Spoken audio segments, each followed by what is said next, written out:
Okay, I'd like to say hello to everyone out there again. It's Tuesday night again. Seems like this thing comes around pretty quick every week, doesn't it? Hello to everyone out there watching on the internet on W5KUB. The show is called Amateur Radio Roundtable. My name is Tom Medlin, W5KUB. And we would like to welcome all of our shortwave listeners out there on WBCQ, the famous international shortwave station up in Monticello, Maine.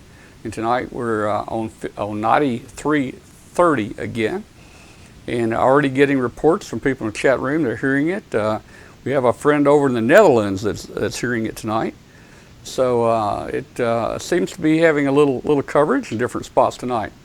I'd like to ask everyone to please join our Facebook group. There's a link at the top of the W5KUB.com page. Click on that, join our Facebook group. You'll see who our guests are next week and the week after and where we're going and what events are coming up. And you can also just use it for a great ham radio hangout. Post pictures of your shack on there and we'll try to put them on the show one Tuesday night. We just returned from Huntsville, Alabama, Hamfest, and boy, was that wild. We don't have near enough crew to really put this show together like we would like to, but we did pull it off. We had a couple problems. Our audio problem level. Of course, I can never teach everybody to hold the mic the same distance away from their mouth. They either hold it right against their lips or 2 feet away, and it causes the sound guy, which we don't have, a lot of pain. And I've got a video of our sound guy a little later. I'm going to show you toward the end of the show. And let's see, the chat room. I know a lot of you had problems getting in the chat room this weekend, and we've been seeing some problems happening for several weeks now about it being slow and so forth. So working with Delta there at Digital Addiction, Delta has built up a new interface for the chat room. Now we can use the embedded Kiwi chat, HTML chat, and it does not go to Kiwi now. It's going directly to Digital Addiction, so we're bypassing that. We think that's where our trouble was. So we're working on that. We're testing it tonight. We're on the new interface tonight, so I'd like to get some feedback from anybody if they have trouble logging in. So we've got that fixed, I think. Well, tonight we got the whole crew back with us. We got Frank Howell, K4FMH with us, and Katie Allen back with us, WY7YL. And of course we missed Katie in Huntsville this week, but maybe she can make it to the show next week. So I tell you, we've got an exciting guest on here tonight. You know, Katie has this segment called the YL Side of Things. Now, I finally got the name right. Anyway, I'm going to turn it over to Katie, and also Frank's in there, and they're going to be talking to the Lieutenant Governor of Kentucky. So you guys go ahead and take it, and I'm just going to stand back here in the background. Well, all right. Thank you, Tom. Good evening to everybody who's watching live tonight and listening on shortwave. And I would like to officially welcome Jenean Hampton, Kilo 5 Echo India Bravo. She is the Lieutenant Governor of Kentucky. Good evening to you, Governor. Good evening. How are you? I'm doing terrific. Thank you so much for joining us tonight. For those folks who are watching, we weren't able to get all of the details with Skype straightened out with the governor's office. So Jenean, the Lieutenant Governor, is joining us via telephone tonight. So you can listen in and watch as well. And then Frank will also be joining in to ask some questions. So we really appreciate you joining us this evening. We know it's a little bit late on the East Coast time zone for you, but as a YL, we thought it would be nice to be able to talk to you because you did that wonderful video to promote amateur radio in your state. And so we thought, well, there's a good place to start. And of course, all places start at the beginning. So I guess one of the first things I wondered is, could you tell the listeners and viewers a little bit about your background and what even brought you to ham radio? Oh gosh, well, I'm new. I'm relatively new to politics. This is only the second time I've run for office, and the first time was unsuccessful. But I'm originally from Detroit, And the Air Force took me some places, and my career in the packaging industry took me some places, and that's what got me to Bowling Green, Kentucky. But when I was in the Air Force, which is where I met my husband, he's a ham. He hung out with people who were hams, and I just found this fascinating. So we're talking back in the 1980s, 1990s. And over time, I actually started studying for my license way back when, and of course, code was required back then, so that was the stumbling block for me. So I was actually trying to learn and hit or miss. But one of the reasons I got into this is the emergency response part, the role that hams play in any disaster, getting communication in or out of an area. When I was in the packaging industry, I lived up in upstate New York, and had to sleep in a very cold plant during an ice storm when the ice storm knocked out power, and I passed the time listening to the emergency ham network that was going on at the time, and I was just truly amazed because they were getting communication in and out of the area in the beginning before power could be restored to the critical resources. And so over time, I always wanted to get my license, and I never had the time to do it, and finally was able to do it in 2013. So that's what fascinates me, is the emergency response role that hams play. That's awesome. Well, there's so many different interest levels, and that's one of the fun things about ham radio, I think, is that, a lot of times there's one certain aspect that gets people in and engaged, and then once they do that for a while, then they start to get a little more curious and learn more things. And I, like you, thought about or attempted to get my license when the code was required, and I studied, and I didn't study as hard as I should have, and I kind of said, well, I'm just going to wait. At the time, I knew that code requirement was going to go away, so not too long after it did is when I went ahead and upgraded my license. But so yeah, I understand that. What's interesting though is a lot of people now are learning code. I myself am working on it, as well as my mom, who's also a ham. And so I think a lot of people, when it's not a testing requirement, are finding it much easier and a little bit more fun to learn. Is that something your husband, is he an active ham as well? He's not active either. Sadly, I'm not either. I really regret. That's the one thing I regret about my life in politics, because shortly after I got my license was when I started running for my first office, and then even after I lost that office or lost that run, then right out of the gate within a couple of months I was running for lieutenant governor, and so I have not had time, regrettably, to build my ham shack. I was so looking forward to that, and so it's still on my list to do. But I really would like to put together maybe a go bag and some emergency equipment, and since I'm on the road so much. Because I very well could find myself in an area of Kentucky or even in the nation where it's an emergency situation, and now I can spring into action. So I really want to work on doing that. That's a great idea. What about in your vehicle? I assume being the lieutenant governor, you must be transported maybe by state police. So that's maybe correct. throwing a rig in the back seat won't quite work. Well, what I do have though, I do have an emergency backpack in there, and I have a handheld in my backpack. Is what I have, and I've got one there, and then one that I keep with me at all times. So, but sad to say, that's all I have is a basic 2-meter handheld, and I really am looking forward to getting serious equipment. Mm-hmm. Well, there's so much you can do. And if, I always say it doesn't matter what you've got for a radio. If you've got something and you have the ability to get on, that's really what matters and is important. And certainly the fact that you're interested in doing it is always exciting to hear. And especially being a woman, that's one of the things that I'm always trying to encourage is more women to get involved and active on the air, and because it is a lot of fun, and especially being a woman on the air. And for example, today there was a station on the air from oh my gosh, somewhere Canary Islands, I think, and he was looking for Wyoming. Oh, And wow. it just happened to be that I was available, and I hopped on the radio and made that contact. And I think he was doubly excited that it was Wyoming and a YL he could talk to. So that's always that's always kind of a fun thing to do. Well, yeah, the other part of this So too is I got to visit the Kentucky Emergency Operations Center, which is the hub, of when they handle whenever there's an event in Kentucky, whether it's flooding or tornado, that's the operations center, and they do have ham equipment there too.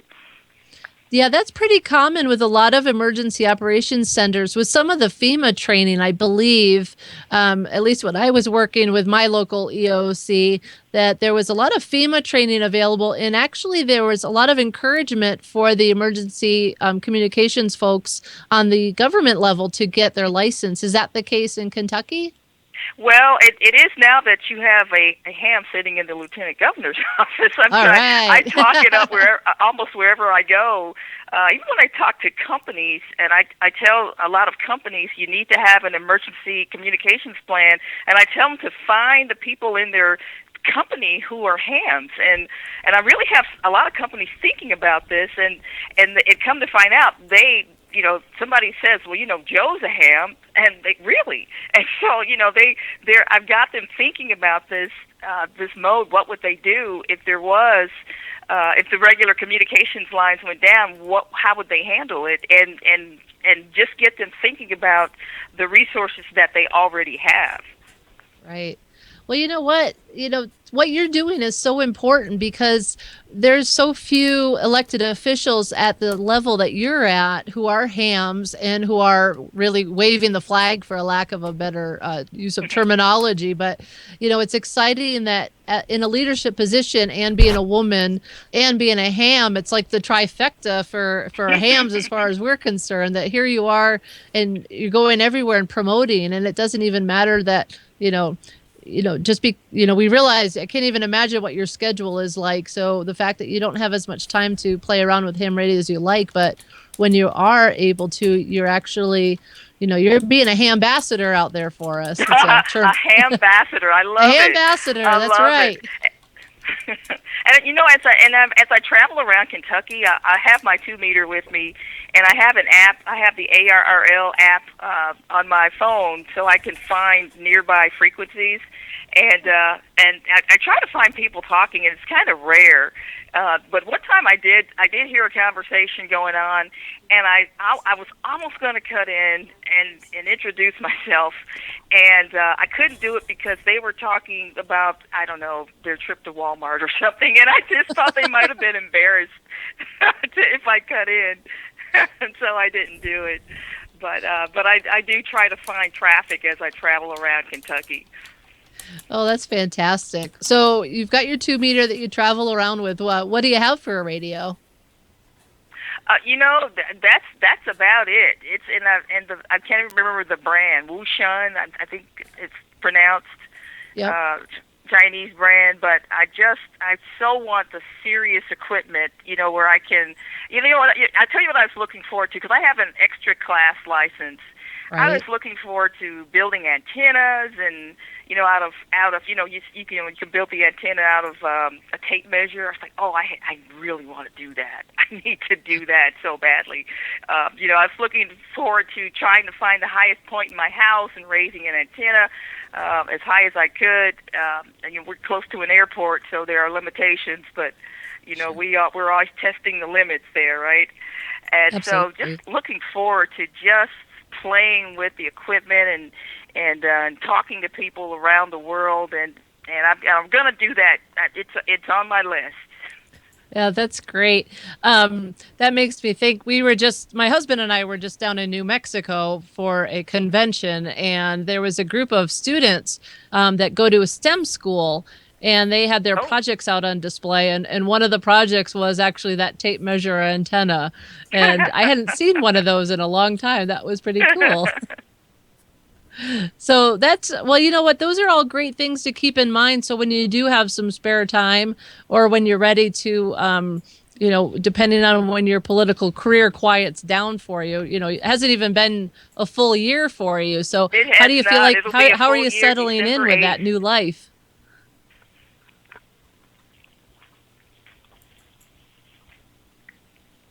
I think did I lose you? Oh, I'm here. I thought I There we lost are. you Sorry there for about a that. second. I was just asking. I know that you've been in your position for just under a year now, and are you enjoying it? Is it meeting all the challenges you thought you would? Yeah, I am enjoying it very much. I'm a liberty kind of person, small government, in rights of the individual kind of person, and so I never really envisioned a career in public life like this. But now that I'm in, I really do love it because it's given me a platform to address many things that I think will help Kentucky, basically. So, things like entrepreneurship and STEM, science, technology, engineering, and manufacturing. Those, that's my background. My undergrad degree is industrial engineering, and I spent 20 years in manufacturing, 20 plus years in manufacturing, and so that's my wheelhouse right there. And so just trying to get folks interested in those areas, trying to get people thinking about the possibility of starting their own company. What would you do? And trying to get kids thinking about starting their own company someday. And even if they never do, just going through the exercise, so I think will make them appreciate the business climate when they eventually get out into the workplace. But, encouraging, I love ham radio. It's something we can do to encourage, girls to get into, kids to get into. And sometimes it is a gateway to technology, because when I toured the space science program at Moorhead State University here in Kentucky, they have a program where students learn to build satellites, small satellites, these 4-inch CubeSats they call them, and and guess what they're doing to communicate with the satellites? They're all hams. I mean, they were really excited at the possibility of having a lieutenant governor who's a ham operator. So it's a gateway into other things, and it's a fun thing to do, and it can be a practical thing to do, and so I'm just trying to generate more interest in this area. Well, that's fantastic, especially with the kids that are in STEM programs. That is such an amazing gateway to a future for these kids. And so many of them are hams, or if they aren't, they usually turn into hams because there's always hams in the class with them. And our most recent Young Ham of the Year is in a STEM school, or just graduated from one down in Colorado. Here in the Rocky Mountain area. And he was also the Young Ham of the Year from the Amateur Radio Newsline, just awarded down in Huntsville at the Hamfest this past weekend.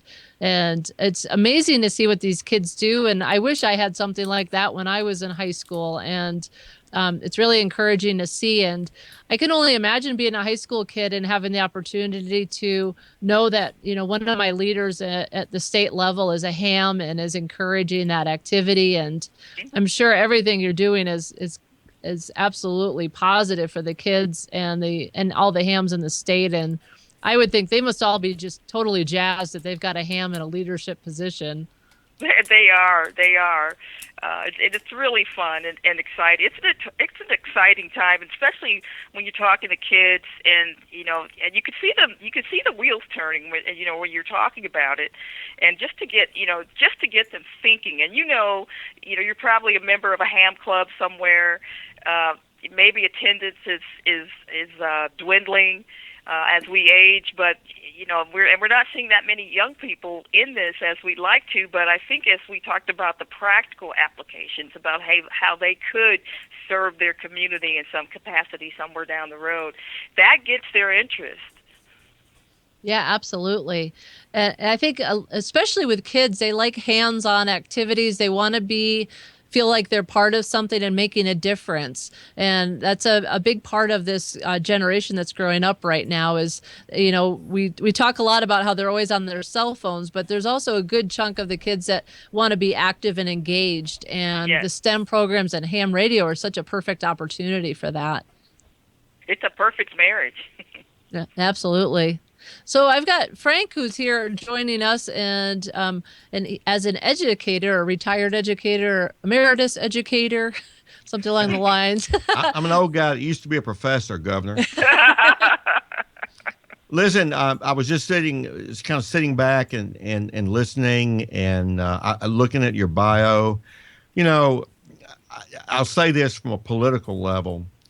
Anyone who has been through the Air Force, I'm the son of a Marine Corps drill instructor. My grandfather, whom I was named for, was gassed in the Battle of Marne in World War I. My father guarded the Panama Canal in World War II. My father-in-law was a life military and then farmer. Wow. To be an Air Force graduate and then to have managed a shop floor, you are my kind of political candidate. Because you don't do those two things without knowing how to get other people to get things done. And to do that, you have to be willing to do yourself. So I my hat's off to you. Let me give you a couple of encouragements, Governor. Okay. You're probably very familiar with Field Day. I am. And if you have time this summer in June, and if it works, try to find a Field Day site, and you can do that from the ARRL website, and go visit them because they get extra points for someone like you coming. And you're being a I ham. would definitely do that. I had planned to do that, but I would do it incredible sooner PR rather than opportunity. later. I've kind of been in that role with a local ham club. That would be number one. Number two, on your entrepreneurship efforts, are you aware of what the status of the maker fairs and the maker movement is in Kentucky? I know that there are various maker shops around. Not very many. It's growing. It's just coming up and coming, I think, right now.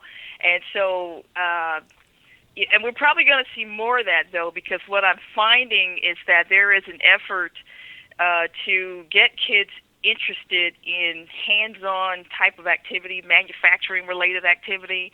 And so those maker shops are growing in popularity.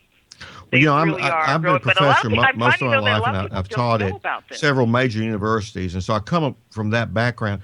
And, sometimes we just bore kids to death. Now, sometimes we have kids that don't ever want to leave school, so, not everyone's alike. But sometimes young people who, let's just say, when am I ever going to use this algebra, et cetera? Getting them in touch with the maker community can just turn them around, because what they generally lack is doing something with what they're learning. So, you've got dropout prevention programs in Kentucky, and they're very good. And somehow a link there might really be worthwhile. But Governor, I want to lead up to a really tough political question in Kentucky. Are you ready? Okay. How's Kentucky basketball going to be this year? Oh, boy. See, that's the one topic that's more volatile than politics, and it is sports.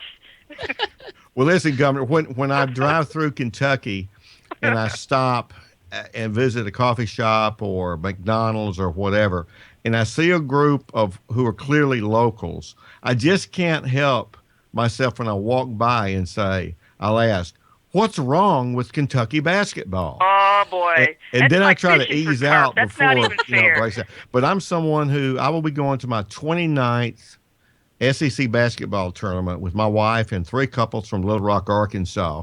And look, the team you love to hate, that's such a big compliment. And it's such a huge part of Kentucky. We've met so many fans, and that is their annual vacation. And so we have, at times when our teams have lost out, we've sold our tickets to Kentucky fans, and we've made some very good friends. Even though we compete on the court, we've made some very good friends. So my hat's off to you for some really great people in the fine Commonwealth. Listen, I will ask one final thing. And, you're married to a ham, and that was kind of, I guess, your entree into that. And so let me encourage both of you, to at least use that HT and find a home on a computer. You've got a background in writing computer code and doing computer systems, as do I. And you may be aware of this. And my Chinese students have taught me that's pronounced Oshing. I know we Okay. want to say Wushang here in the good old USA, but Oshing is how you pronounce that, and that's a great device. But do you know Okay. some of the new systems that are digital, like D-Star and Yaesu System Fusion? You can get what a little USB dongle and a headset, and you can communicate all over the world Oh, with either wow. one of those systems. And so you might think about that because you can do that without a computer. Now, some of the old guard would say that's not really radio, but you know my reaction. You know who the real hams are, Governor? Who's that? Anyone with a valid license. That's who real hams Well, that's are. right. So that's just as much amateur radio as when we went to voice from code in my book. So let me encourage you to think about that. And I tell you what I'm going to do. I'm going to follow up and send you a couple of links. You know, I'm still an educator, right? So I'm going to send you a couple of links. And I'm going to do something with your permission. I know some people in the industry, and you might have a package show up at your office one day Oh, and wow. just might have something in it for you. How's that? Oh, that'll be awesome. I'll It'll join close that with this. satellite I have in I my had office. I had the real privilege of getting our Senator Roger Wicker to submit the Senate version of the Amateur Radio Parity Act. And so we hope that goes through. So if you live in an HOA community, you may get a little bit of relief on that antenna problem. But I'll tell you what I did for my 2 meter and 70 centimeter. Of course, I've built antennas, but there's a company in California that makes something called a vent antenna. And those little exhaust pipes on your rooftop, it kind of slips over one of those. And in my case, the plumber came back to do some other work, and he looked up there and he said, Dr. Howell, which one of those pipes is that antenna that I installed? I said, I'm not going to tell you.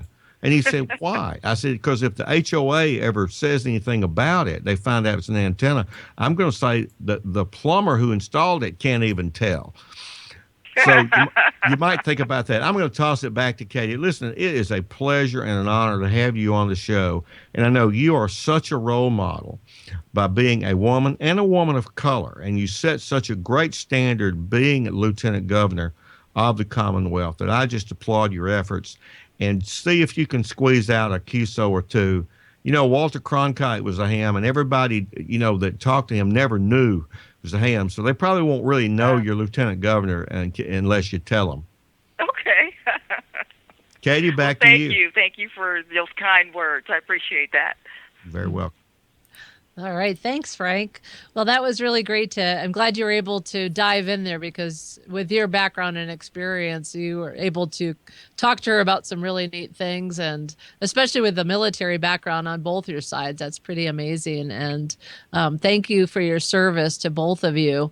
I have a lot of military in my family as well. My husband was I shouldn't say was a Marine. Once a Marine, always a Marine. That's right. That's right. And my nephew is active Air Force right now at Scott Air Force Base, and my brother is retired Coast Guard. I have a cousin that's retired Navy, and so it gives you a whole new appreciation when you meet someone and know how much of your life you've put into that to help the country, and then stepping up to an elected position such as you have. And being a female, of course, always makes it a little bit more special to us girls to see you in a role like that. I think it opens the doors for many younger women to see that if you put your mind to it, you can become anything. And I think I read that in your bio that one of the things I wanted to share when I was reading a little bit on Wikipedia, what kind of got you started in politics was, and you kind of used a saying that's a favorite of mine is, you were watching things happening and why isn't anybody, changing things? And you decided, well, if not me, then who? And that's right. I just really respect that when you say point of somebody view. should do something, sometimes that somebody is you. Absolutely. If we can all sit around and bemoan the fact that nothing's being done while we're sitting around bemoaning it, or we can get up off of our chairs and do something. So That's right. I want to say, kudos to that. And also, as Frank was saying, the field day is a great opportunity. And, in a lot of field day sites, we get points when we have elected officials visit us. So you could make the rounds to some field day locations in Kentucky and get on the air and say hello a few times. And that would really make some folks' day. And, wonderful. I'm definitely gonna put that on my scheduling list, and we'll find those, and I'll be there. That would be great. And one quick last thing, one of the folks, our friend Jill, who is in the chat room, wanted to let you know, in case you're not aware of it, there is a Hamfest taking place in your state next month on September 10th. Okay. And it is, Tom, you got it for me here? Yep, September 10th. Okay. Can you hear me? Yep, the Louisville, Kentucky Hamfest. Ah, And so there'll be test sessions and other activities happening. So if you happen to have time, that would be also a great place to swing by and meet up with some hams and continue being a ham ambassador for everyone. I will say, Governor, hams vote. That's right. All right, well, I'm going to borrow that with your permission. Please do. Let me just say also to you, Lieutenant Governor, that this show is recorded. The webcast is recorded. I'll send Cody a link to this where you guys can watch it later. Wonderful. Well, I want to thank you very much for being on the show with us tonight. I know you're a busy person, and again, we really appreciate it. Thank you. Well, thank you for having me. All right. Goodbye. All right. Have a good night. Thank you. Bye. Okay, well, that was Lieutenant Governor of Kentucky, Jenean Hampton. Her call was K5EIB. Okay, I got it right there. It was great that Jenean made some time to get on the show with us tonight. All right, so we're going to have, let's see, we're going to have a segment coming up here in just a second. Did I lose everybody? Frank, you still on? I guess everybody hung up, but that's okay. All right, we'll be back in just a minute, guys. Let me get our next guest on here.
we're back on now. I've got our next guest on here, Frank Howell's our co-host tonight, K4 FMH, and we got Rich Moseson on here, W2VU with CQ. And I'm going to just go ahead and see if I can't get this thing turned over to Frank there. I found our audio problem earlier and was able to fix that. I had to run 500 feet of wire and change out 8 transformers down through the house, but I got it on right before the segment ended, so we got audio back to WBCQ.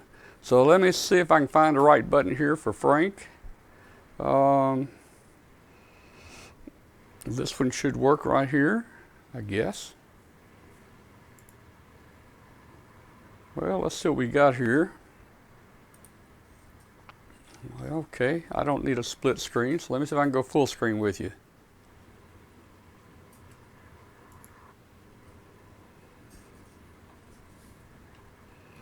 Frank, right. Go ahead and start while I adjust your picture there. Well, great. What a great segment to set you up, Rich. We had, as you were monitoring there, I'm sure, the Lieutenant Governor of the Commonwealth of Kentucky is a ham, real busy right now and not able to do a lot of ham activity, but we think we can get her to, she and her husband, who's also a ham, continue that. With our amateur radio roundtable audience, gee, it seems like we were just together here Saturday night, and that included Rich Moseson. So we'll talk a bit about Huntsville in a bit, but we're delighted to have our headlining sponsor, CQ Magazine, and the editor, Rich Moseson, back here tonight. And we're going to continue our introductions of CQ as we announced on Saturday night. Summertime and it's hot, and you know what we always like there. And taking that as a cue, I CQ, you CQ, we all CQ for CQ Magazine. So let's welcome in Rich Moseson and his feline friend to Amateur Radio Roundtable. Good evening, everybody, and it's nice to be here again. I really enjoyed listening to the conversation with Governor Hampton. She's got quite a background there, and it was very interesting to listen to. First of all, I'd like to thank you for letting me take part in the in-person roundtable down in Huntsville over the weekend. That was a lot of fun, especially sitting there with between Martin Jew and Gordon West, and them all of us having fun together. And hope I have an opportunity at some point before I disappear here to talk a little about the Young Ham of the Year, because it's a very impressive young man. But you want to know about September CQ. So you bet. Here it is. Let's see if I can get it on camera. Okay. So if I move my hand, you can see a person standing on a mountain. And that person is Mike Seguin, N1JEZ, and he's the subject of our cover story, obviously, because he's on the cover. And what he's doing is operating 47 gigahertz up on top of Whiteface Mountain, New York, which is if you are a fan of the Olympics, you may remember as the ski venue for the 1980 Olympics in Lake Placid, and also the 1932 Olympics in Lake Placid, if you can remember that back that far. But he was up there not to ski, but to try to set a new world record for 47, actually a new U.S.-Canadian record for 47 gigahertz by communicating with another 2 hams. He had help up there as well. There were two hams there and 2 hams in Quebec. I think it was about 130 miles away, and making a fantastic contact on 47 gigahertz. And you know, a lot of people listening will go, 47 gigahertz? Really? What? Who cares about 47 gigahertz? Well, let me tell you who cares about 47 gigahertz. All the phone companies, because that part of the spectrum is prime territory for the next generation, I guess 5G smartphone service.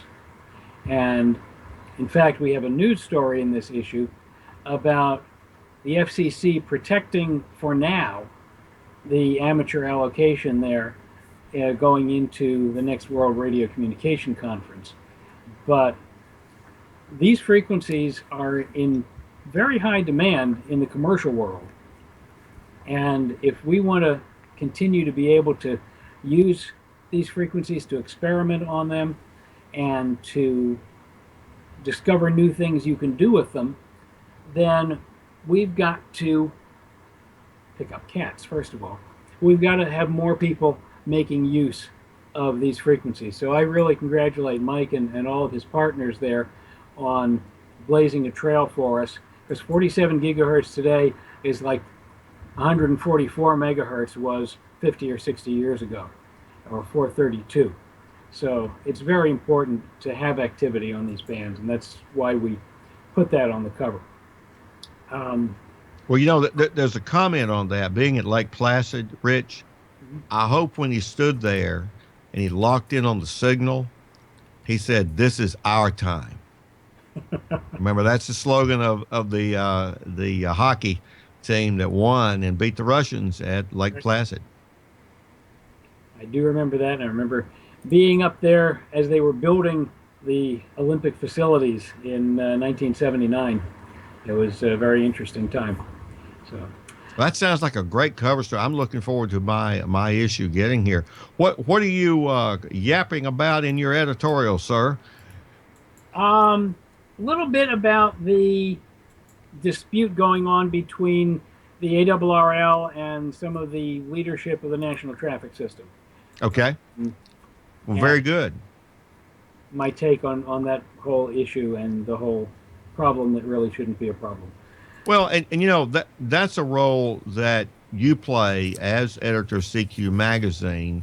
Very often, you know, you're kind of the objective third party out there, and that's a good thing. And the style of your editorials are never too jagged on the edge. I guess I'll put it that way. They're done very eloquently, and so that's a great thing, and it's a great thing for amateur radio. I appreciate that, and hope that people who read it get something out of it. Well, I hope the two parties involved get something out of it. I hope so, and I hope they can get themselves back together again, because you know, one of my main points is that this appears to be a classic case of trained communicators failing to communicate with each other, and this whole thing really seemed to be unnecessary. Well, and you know, the league is kind of our national advocacy group and union, if you want to use those terms, and we have new leadership, and you know, new leadership's going to change some things, and I suspect most, being a sociologist, most new leaders want to, you know, make that profile known, and yet I hope that one self-concept is not the stumbling block in this case. We've all seen it occur. One thing that the league is done that I'm concerned about because of what it might mean, they've adopted a new policy, for example, that really make people like Tom and me who do shows like this have to work extra hard just to interview ARRL officials, because we have to get permission now from Sean Kutzko before anyone can be interviewed on shows like this. So very often when we put these things together, you know, we're not paid to do it. We're just kind of doing this for the love of the game, to stay with our Lake Placid theme.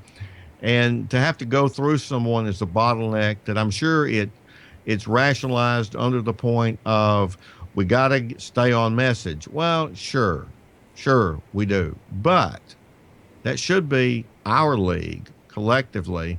And so what's wrong if Bob Allison, as an engineer, says one thing about testing and the other person who does tests says something different?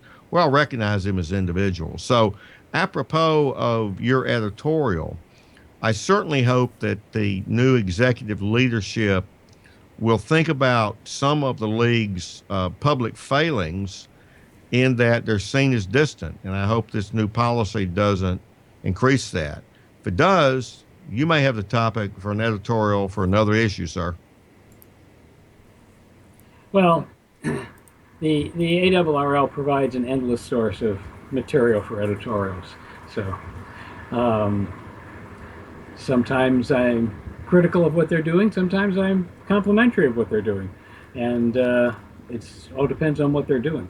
Well, it absolutely, absolutely.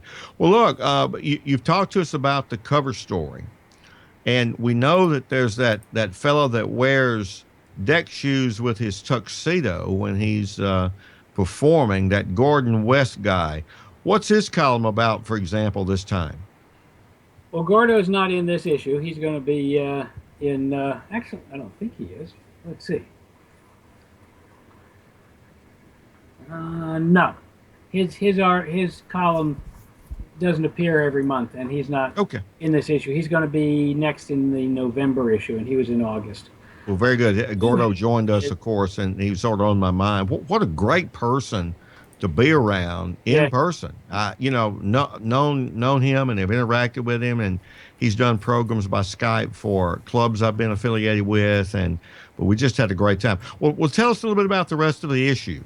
Okay, we've got our two first features are written by new inductees to our Amateur Radio Hall of Fame. Two really fascinating people. The first one is called The Day the FCC Came Knocking, and it's by David Derry, W5ZAX, who has had a really distinguished career in journalism, working for CBS News, NBC News, and then journalism education, and then as an author of books about the American West. He's a very, very well-known author of books on the West. And his story here is how he got started by way of, well, what you could politely term as a little bit of pirate broadcasting, which he wasn't aware of until the FCC came knocking. And they recommended that if he really wanted to talk to people and to go beyond his house, that he look into getting a ham license, which is exactly what he did, and that led to his entire career. That's constructive policing, as we'd like to say. That's right. The next piece is by Keith LaMonica at W7DXX on his remote base. The W7DXX remote base was the first internet-linked remote base ever on the air, and it's still on now. And he basically covers the story of where it came from and its growth and development and where it's at today. It's another really very interesting story. Well, that's really kind of, I don't want to say mushrooming in terms of quantity, but it's mushrooming in terms of popularity as a new twist on operating. Absolutely. It's with the improvement in internet connectivity in particular. I remember 15 years ago, I was reviewing one of the first internet capable radios that was put out by a major manufacturer. And when I was sitting in front of the radio, it was fantastic. It was really super radio. But when I tried operating it remotely over the internet, I had real issues with latency and the slowness of the connection. And it had nothing to do with the radio or the software in the radio. It had everything to do with the internet connection. Of course, the manufacturer had no control over that. And the improvement in the quality of broadband internet in the last 15 years has made it really possible to do real-time remote operating, even with things like break-in CW, because you have such quick response on the internet side that you can really do this effectively. So it's an area that is really getting very popular for people, particularly with HOAs who can't put up a station of their own or antennas of their own, and just people who want the opportunity to operate from a high-end station and are interested in making connection via the internet rather than the RF to the station. So it's really a big growth area. Great. I can see a new cartoon now where the amateur radio vendor says, well, sir or ma'am, I have no control over the propagation. I can't make a contact with my new radio. Well, I have no control over the propagation. That's kind of a parallel of your thing with the internet. Well, you've got some great columnists, as you and I've chatted about before. What would be another feature of this next month's issue that you'd like to tell us about? Well, we've got two other feature articles. We have the results of the WPX single sideband contest, which was held back in March, and the conclusion of a three-part series on the 90th anniversary of Army Mars. Right. The forward look in this one on where it's heading now, which is really very interesting. There's a new focus on being part of the military's overall effort to combat cyber terrorism. And wow. They can't say too much publicly, obviously, about with the specifics of the role that Mars is playing, but Mars is playing a new and growing role in that fight against cyber terrorism. So that's great to hear, and that'll be a very interesting article for our viewers to read. Because there was a couple of years ago or so, it's kind of looked like you didn't need to stick a fork in Mars. It was kind of gone, and so it's great to hear that there's kind of maybe a revamp and a reintegration among specific services for that, and here we've got a new weapon here against cyber terrorism. That's a good story. We like to have good stories. Yeah. And we also have this month a review of the DV4 Mini. Oh, wow. A micro digital node on a flash drive, basically. It's a USB stick, and it's a whole digital node that you just plug in to. In this case, you don't even have to plug it into a computer. This plugs into a Raspberry Pi, and it gives you a digital node. It speaks all sorts of languages, D-Star, System Fusion, DMR, P25, and you plug it into a Raspberry Pi, and the whole thing is this big, and there you have a digital node for connecting out to, the Raspberry Pi has Wi-Fi built in, so it will connect to the internet, and then you can connect all your digital stuff to that. Well, listen, that is wonderful, because I'm the president of the Magnolia Intertie, and we're a budding internet that's mainly Yaesu Fusion is our backbone, and we've got a number of people who bought the DV4 Mini. And what's really cool about it is it's like Baskin Robbins on a small scale. It's not just for Fusion or just for D-Star as the DV dongle that Robin Cutshaw built. So the firmware or software, I don't want to use firmware in a technical sense, but will change what mode. And it's about $125 depending on how you buy it.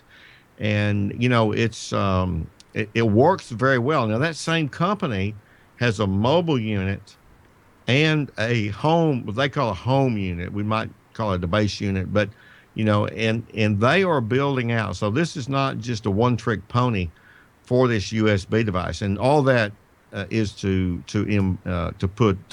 emphasize, if I get my words straight, that they look like they're going to be here for a while. And that's really good news. So that's a great great review.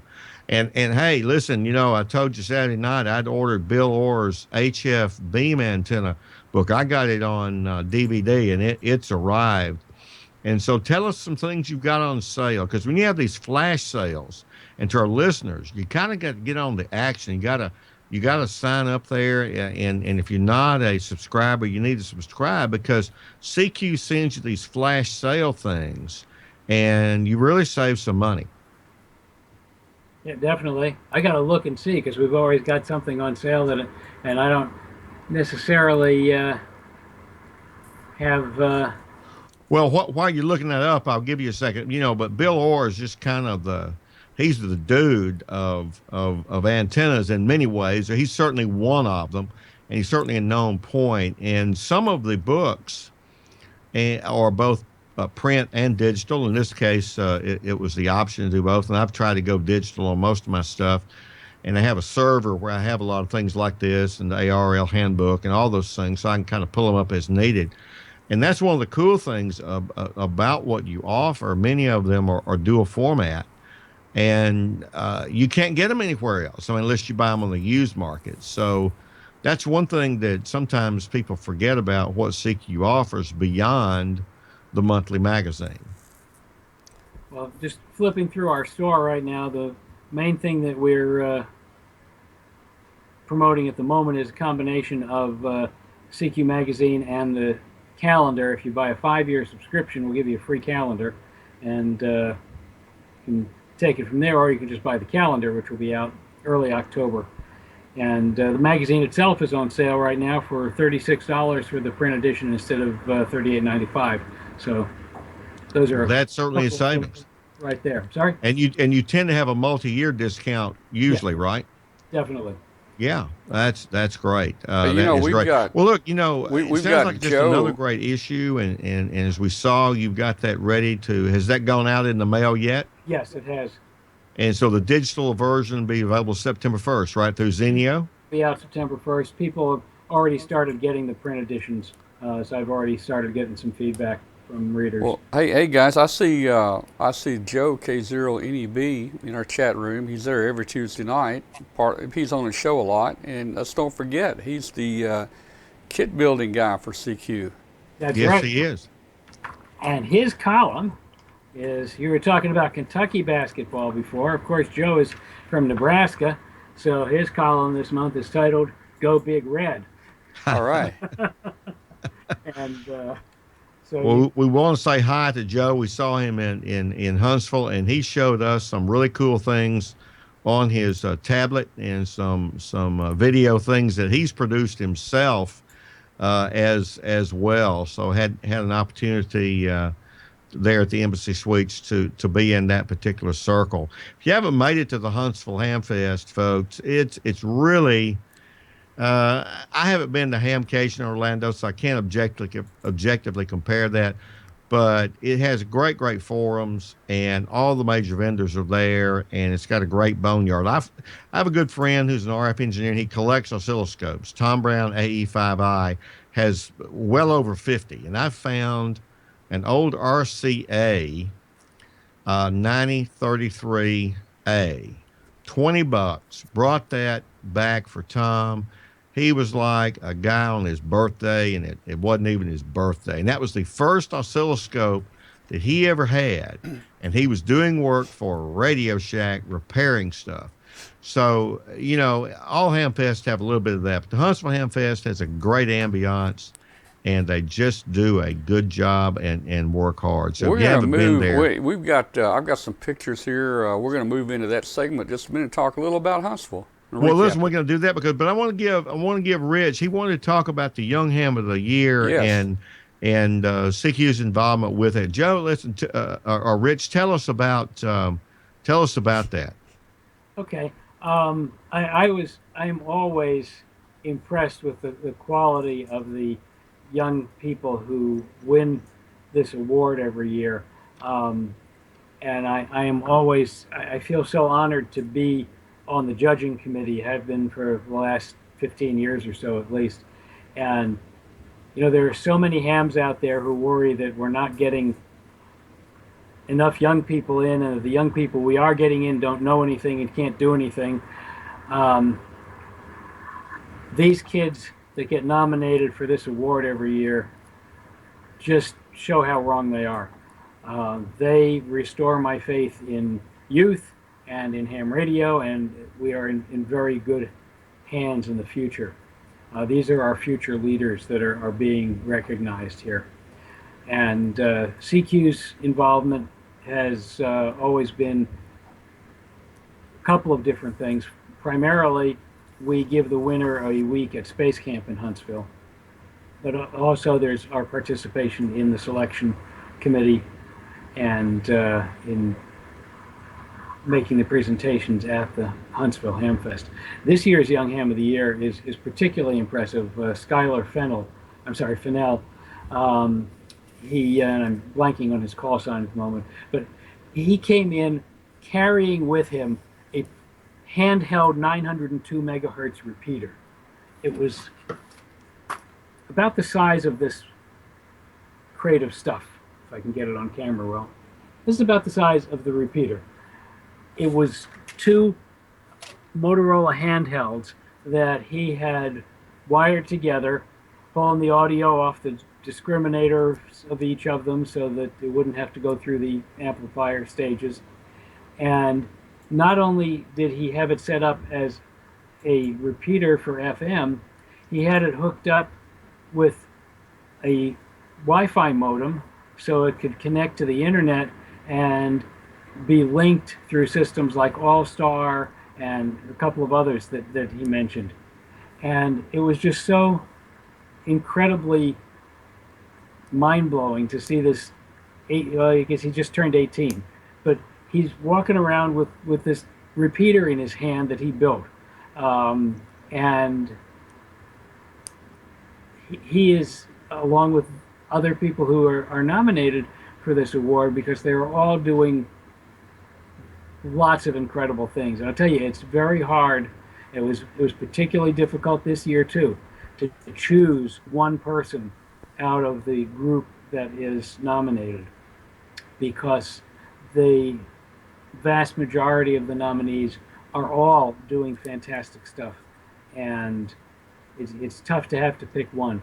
But he was he managed to rise above the rest there just a little bit, and I was just blown away when he walked in there with this repeater in his hand. That was just amazing. And of course, it's on 900 megahertz, which goes back to what I started out talking about with 47 gigahertz. It's a band that we don't use enough and that we need to use more, because there's lots of commercial interests who would love to have those frequencies. And we have to make more use of that band and our other UHF and microwave bands to make sure we protect them. But it's just a blast every year to do the Young Ham of the Year presentation and to meet these kids. They're fantastic. Well, I happen to be there in the audience, there on the convention floor, and I will say that Don Wilbanks and Gordon West and the others, like yourself there, did a marvelous job presenting this young man to those in attendance at the Hamfest. And so it, as Don Wilbanks was saying on another show, it was as smooth as a hairy shave. So very impressive person. I didn't get a chance to talk with him personally. Hey, look, you think you might arrange for him to appear as a guest on our show one Tuesday evening by Skype? I could certainly talk to him about it.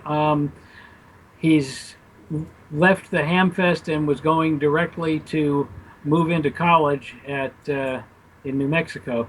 So I'm not sure how much time he's going to have with classes, etc. But sure. Well, we can kind of wait until the mid semester period or whenever. Doesn't have to be that soon. Sounds like he'd be an interesting young man to have on, and to let him talk to us about what his interests are. You know, I did some research for the league when I was assistant director of the Delta Division. Of course, it's just 4 states, but we found that the fastest growing segment of amateur radio operators in those 4 states were what I call late in life hams. I happen to be one of those.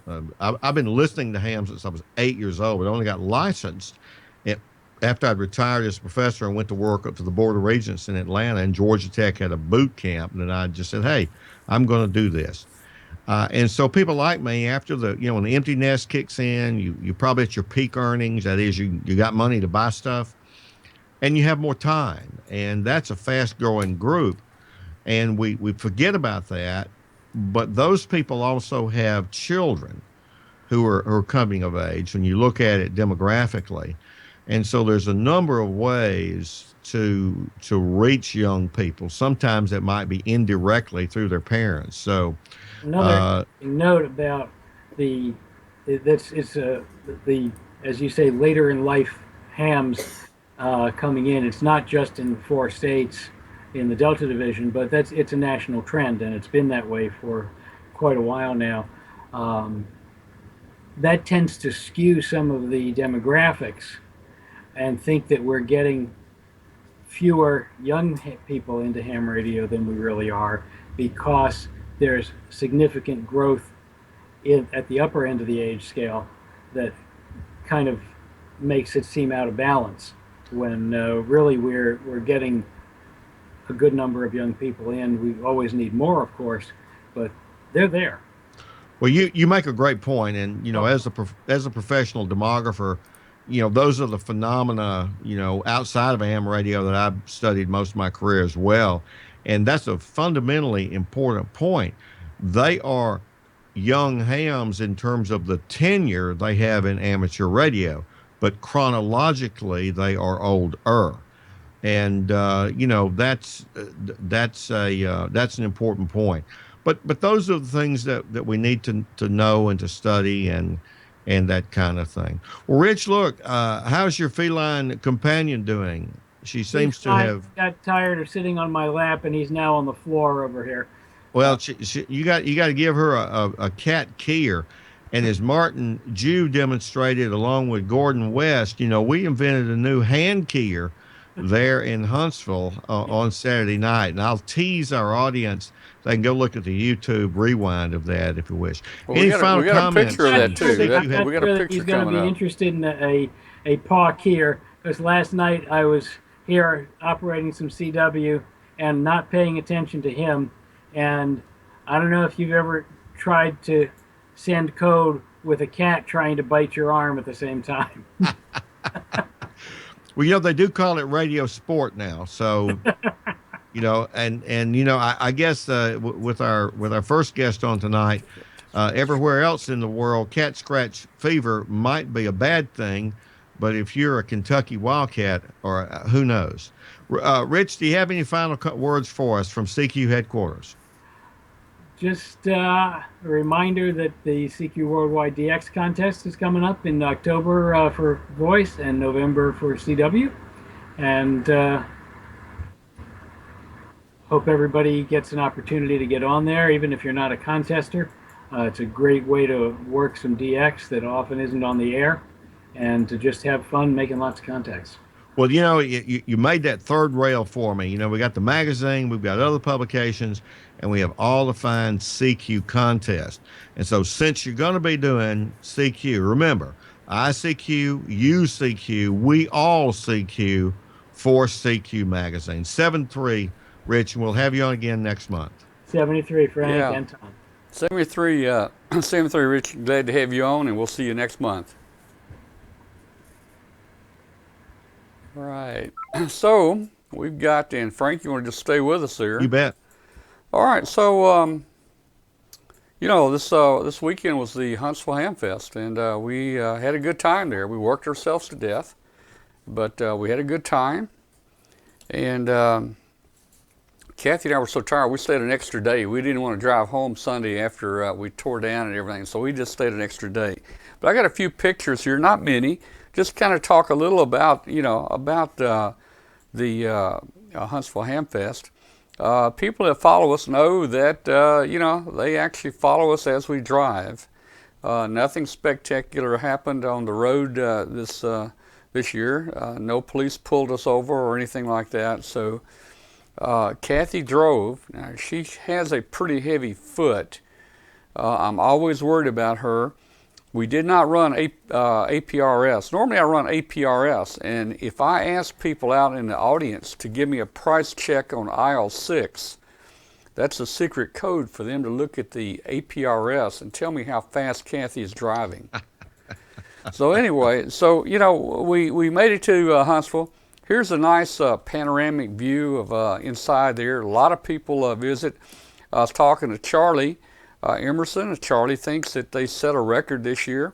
It's very hard to count, to know exactly, because there's so many people that come that don't specifically buy tickets or whatever. So here's a picture of Charlie Emerson. He's the president of N4OKL, Charlie Emerson, at the Huntsville Hamfest, talking to us. I think I'm not sure, that may be opening day there.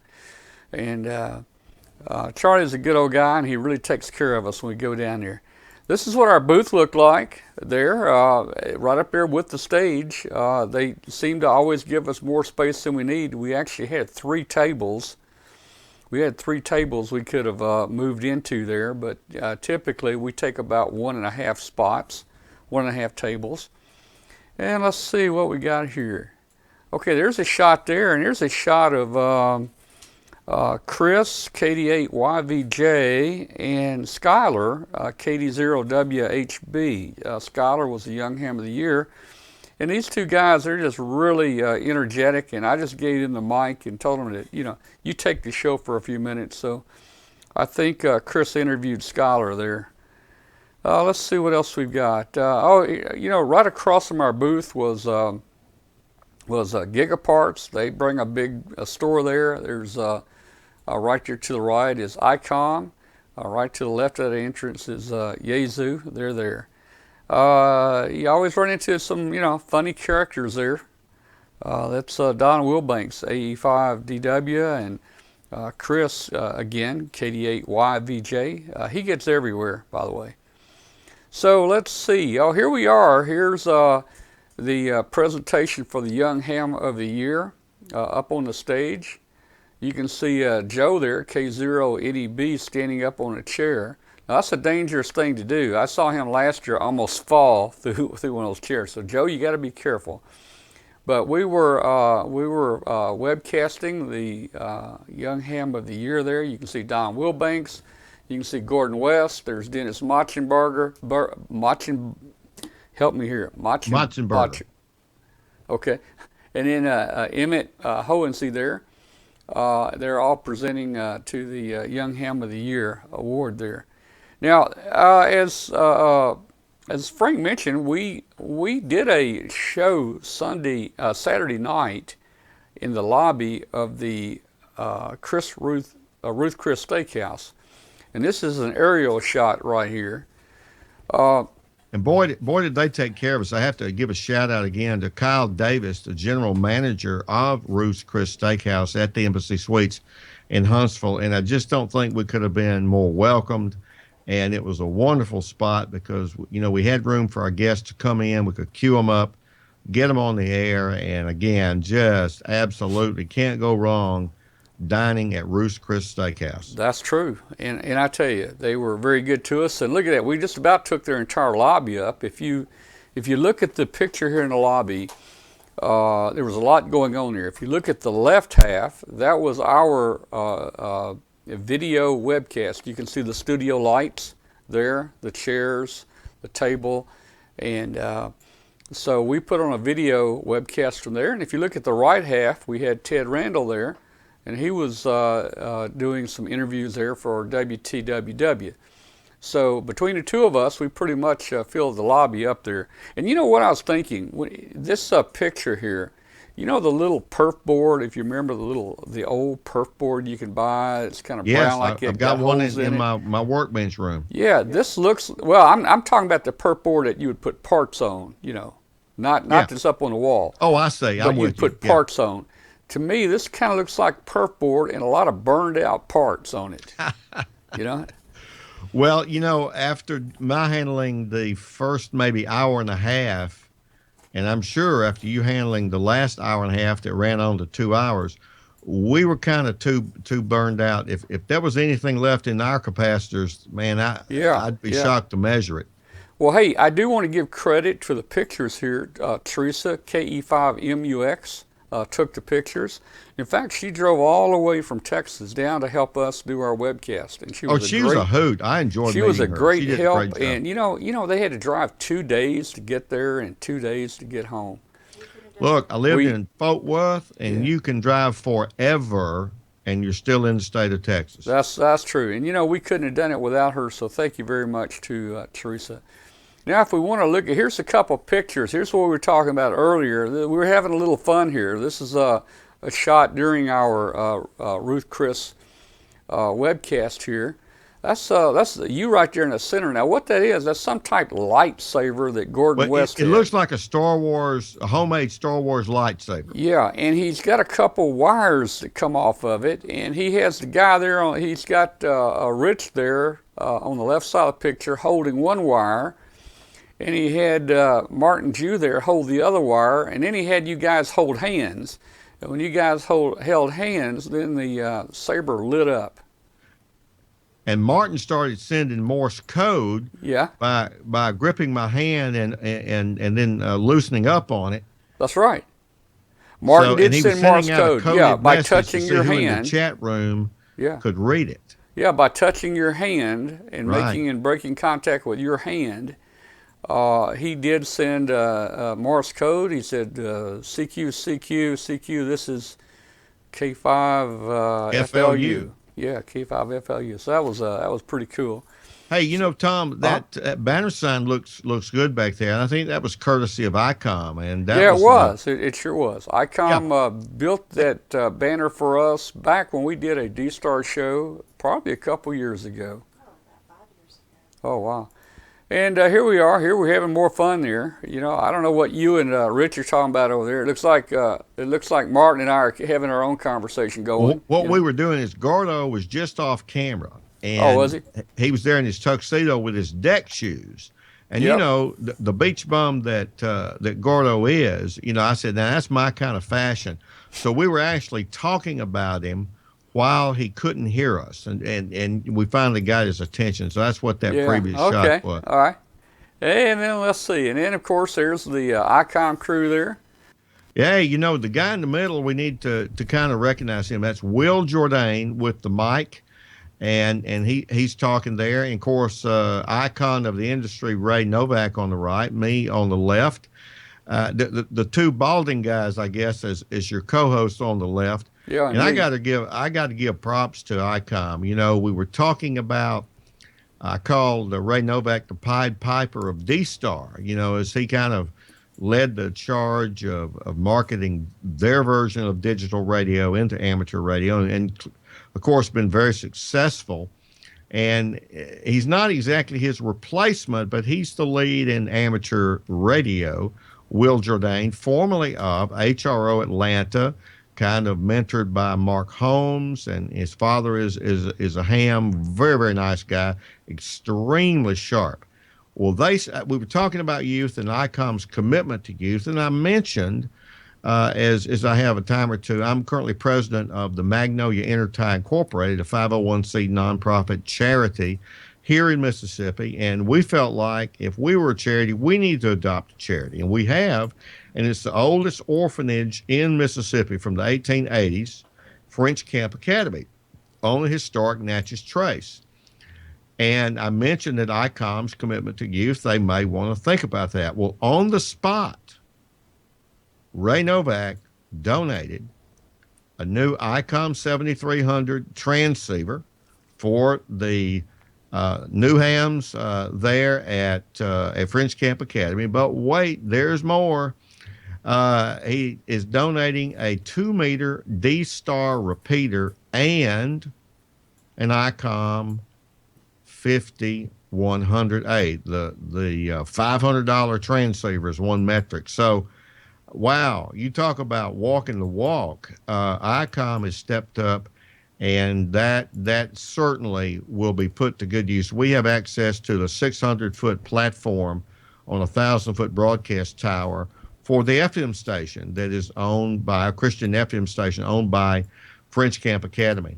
And so I'm currently writing a grant proposal to an electric company foundation that is interested in paying for the tower climber and the hard line and some things like that. So we'll have D-Star up there in them neck of the woods on the historic Natchez Trace. So I really got to give kudos to Ray Novak and Will Jourdain, whom I communicated with today about the particulars. And you just don't see that quite as much, do you, Tom? That was a big pleasant surprise. Well, I've seen Ray and heard of Ray doing it a lot. We've got somebody calling in a phone line, but I'm not going to answer it because I don't know who it is.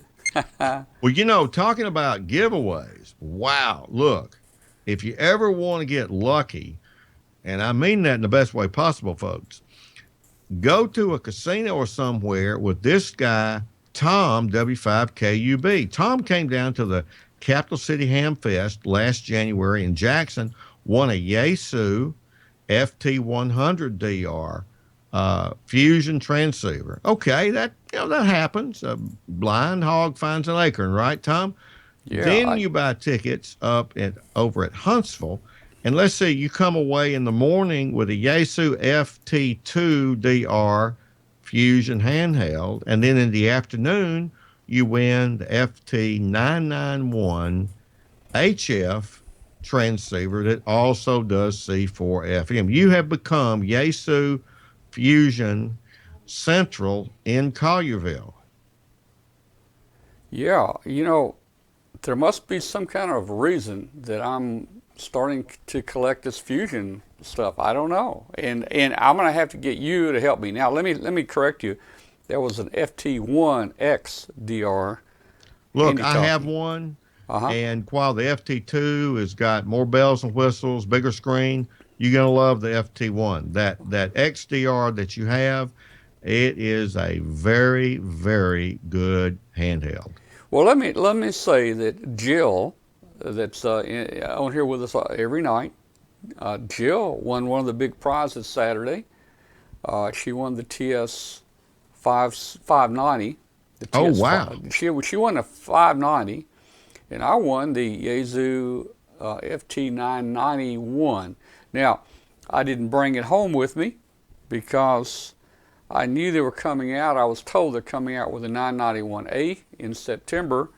And Roger Smallwood, who the prize was coming from, said, hey, if you want to just give me that one back, he said, I'll ship you a 991A in September when they come out. So now, Roger I'm Smallwood gonna wait is for a stand-up guy. I will say yeah. that he also donated for the second year in a row a 7-watt Baofeng HT. And while we're giving out kudos there, Phil Parton of Kenwood donated their top-of-the-line rig, the V71A. So listen, we really made out like bandits there. We got to go back. Well, look, hey, I just want to say one thing. We've got people that, a lot of people, they like our show, and of course, everything didn't go right all the time. We had real trouble with different audio levels at times, and the main reason is we didn't have our audio engineer with us there at the time. Now, I talked to him and I asked him, what did you do with all the money we paid you to come be with us? He said, well, I spent 50% of it on beer, and then he said I wasted the other 50%. So I don't know. We lost our engineer, so we're going to hire a new engineer. I got a video that an engineer sent me, an audio engineer sent me, and I think he can make us sound good. So I'm going to run that video. Frank, you probably will not hear the audio.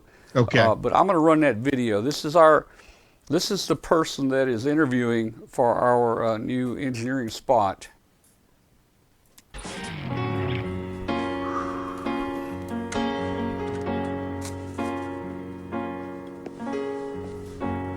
It's dramatic.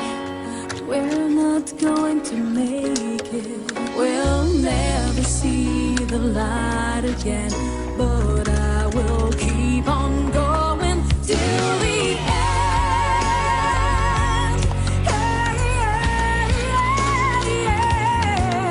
Our ship has faced a hurricane, but I will keep on going.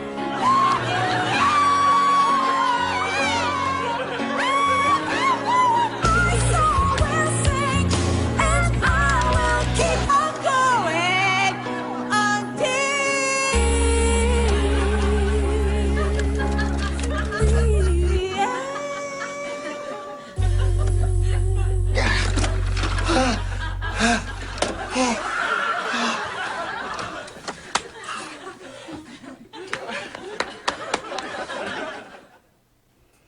All right, so that's the guy that's interviewing.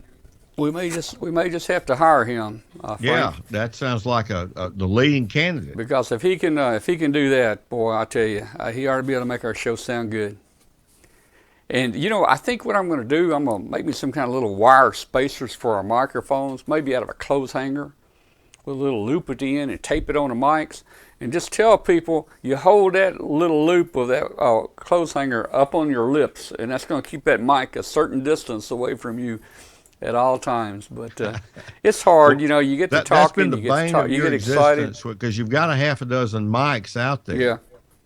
And everybody, you know, I mean, 1 minute a person will be talking directly in it, the next minute it'll be down here at their chest, and you know, it's just, boy, it's just impossible.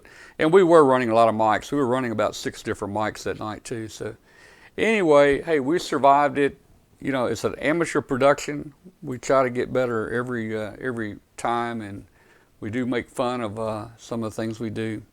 We just need to have a video recap of all bloopers that we've had over the years, you know. Well, you know, you may not recall, but I remember back in the days of WTBS, which was the superstation in Atlanta, Channel 17, one of those newfangled UHF stations. And Bill Tush was, you know, what they call news. And on Friday night, after Live Atlanta Wrestling, as we pronounce it here in the South, but Live Atlanta Wrestling, Bill Tush would have fun news. Now, they had water pipe like you might buy from Home Depot today as a mic stand. And there was a German Shepherd dog that would lay on the counter next to Bill Tush. And he would kind of do the news, read the news story, and the dog would usually wag its tail at some or bark on the others. And that's how Bill Tush rated the news. And sometimes he called that, "Can I get a witness?" news, after the eyewitness news thing. Yeah. So it has been done before, Tom, and we may not be up to Bill Tush's standard yet. Well, we're working it though. All right, look, it's about time for us to end this show and go into our roundup segment. And first, I just want to say, first of all, I think it's Robert is probably going to turn the transmitter off up at Monticello, Maine, on WBCQ at 9330. I just want to say one thing about WBCQ. Man, I love those guys up there.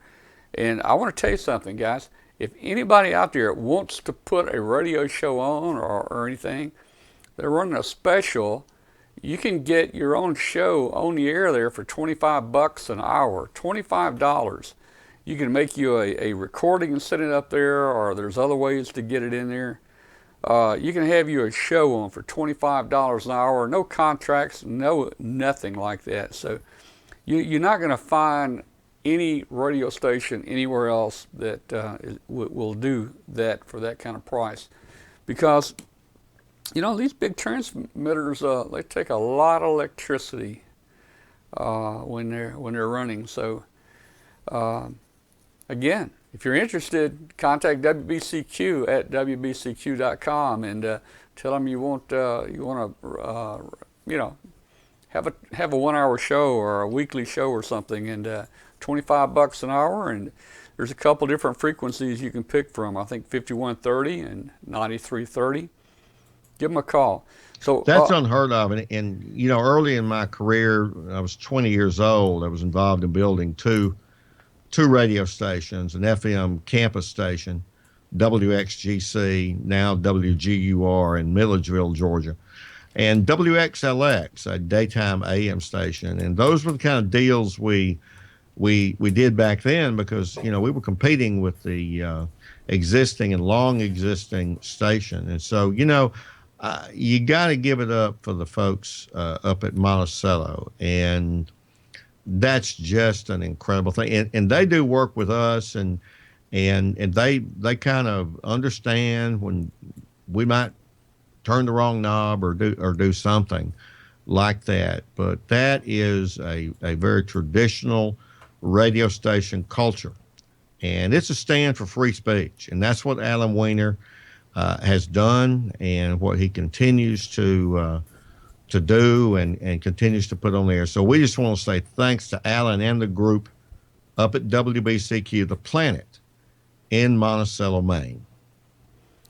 Yep, we sure do. Thank you. That's all I can say. It's really nice to be able to try to get this out to our shortwave listeners. Many of us started in ham radio by being a shortwave listener. So You bet. Listen, Tom, yeah. I'm going to have to turn into a pumpkin. I go for my annual. I'm a cancer survivor, but I go for my annual kind of measurement tomorrow. That is, my doctor is just checking on me because I only had surgery and not surgery plus radiation. And so I'll go to Birmingham tomorrow. Okay. And I'm going to have to get up early. And so I'm going to turn into a pumpkin on you. But I just want to say thank you to our listeners. We had some great phone calls, and many of them were saying thanks. They enjoy the show. And it's probably in spite of me, but in any case, I just want to share that love back to them. It's just kind of good to know that we've got people who like to hear about ham radio and like the programming that mainly you, Tom, have pulled together, and I'll kind of add some. And what a delight to have Katie Allen on with us. She is really bringing an important segment on her YL segment, and just being who she is. And give a shout out to HRO for facilitating her participation. I'm going to say 7-3 to you and 7-3 to our listeners. And it was a delight to have the Lieutenant Governor of the Commonwealth of Kentucky, Rich Moseson, and Katie Allen on with us tonight. Tom, great working with you this weekend and tonight. All right. Well, thanks, Frank. We'll see you next time. And we're going to go ahead and bring Hangout up because I think there are a few people itching to get on the show. 7-3. All right, we'll see you.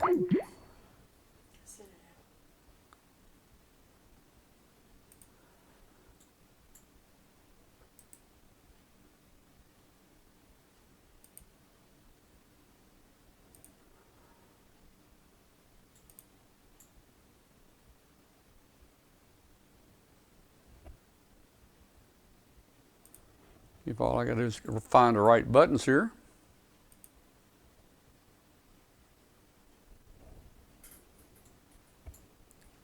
Well, it says I'm the only one in there, and I know I saw in the chat room others were going to join us. So we'll see if anybody pops in here. We'll give it just a few minutes. If not, I'll probably go get me a peanut butter sandwich. Uh-oh, here we got somebody in here. Here we go. We got our first person in here, and hold on a second here. Oh boy, okay, and I don't remember, I'm not very good on remembering names. Let's see, who we got in here? Who's that that joined us here? My name is Ralph there, Tom. I tried last week and I didn't have my camera with me, so. Oh, okay, Ralph, very good. Let me adjust your picture a little bit here so it looks a little better. All right. Yeah, that looks a little better. Okay, let's see. I've got one here with a picture-in-picture maybe. There we go. That'll get me in here too. Okay. Well, Ralph, where are you located? I'm Greenwood, Maine. All right. Oh yeah, I think we talked to you. You were a couple hundred miles away from Monticello, right? Yeah, about 250. Yeah. Okay. Well, you probably wouldn't even hear the station that close to them up there. Anyway, we've had some people tonight that did report they heard it around the country, so that's cool. We had an audio problem earlier tonight. We've got this new broadcast system here, and it's got a thing in here called feedback detection. And when it detects feedback, it cuts off one of the outputs, and it had turned it off. Everything is software. It had turned off the audio output to the radio station. And I was changing cables, I was changing USB adapters, I was doing everything I could, and then all I had to do was go over and click on a little bitty symbol on the software, and it started back up, you know. I see Mike in here. Okay. Good evening, fellas. Hey, I got names now. You know, I didn't have names on here a while ago, but I got names now. Mike and Ralph. That's how you knew it was Mike, because you got a name. Not no, I know Mike here. You're up there in the Upper Peninsula, right? You're really getting it now. I know it, man. I'm gonna remember. Ralph is up in Greenwood, Maine, and you're up in the Upper Peninsula somewhere. Yep. Where is somewhere? In Marquette. Marquette. Right on the southern Marquette. shore of Lake Superior. Okay. That's about a mile from my house. Now, you know, I didn't have names. Jerry just joined. Let's see. And I don't know what's going on with Jerry. Okay, what's going on with this? Yeah, he's screen's black. Yeah, just get back here. Yeah. Okay. Where's my camera? I hear all the harmonics in the background. All right. Okay, well, we've got a person in the chat room. I don't know who it is. He's signing with the generic sign-in. He said whatever the Digital Addiction did for the chat, it's working better than ever. Yep. Okay. All right, we got Kurt. We got Kurt up in New Jersey. He's got his pipe ready. I was hoping Doc was going to be on here tonight. I'm not sure if Doc was in the room or not. Did Doc make it to Huntsville? Yeah, he did. He came down for Saturday. Let's see. I think he's a WA4.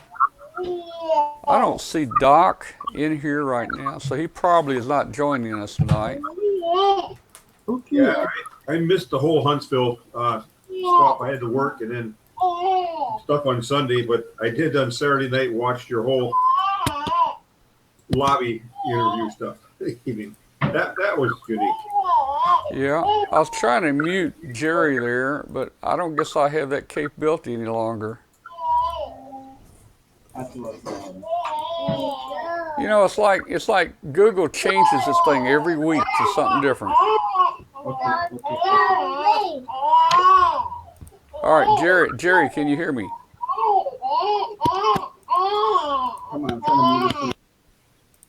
All right, there he muted his mic. Okay, very good. All right, so I don't know where Doc is. He didn't make it tonight, but he did come up for Saturday and visit. And I saw him a while. Well, I tell you, Doc looks a lot different in person. You know. You know, he looks like, well, I don't know. You know, I assume by looking at him on here, he's a little bit heavier, maybe a little bit taller.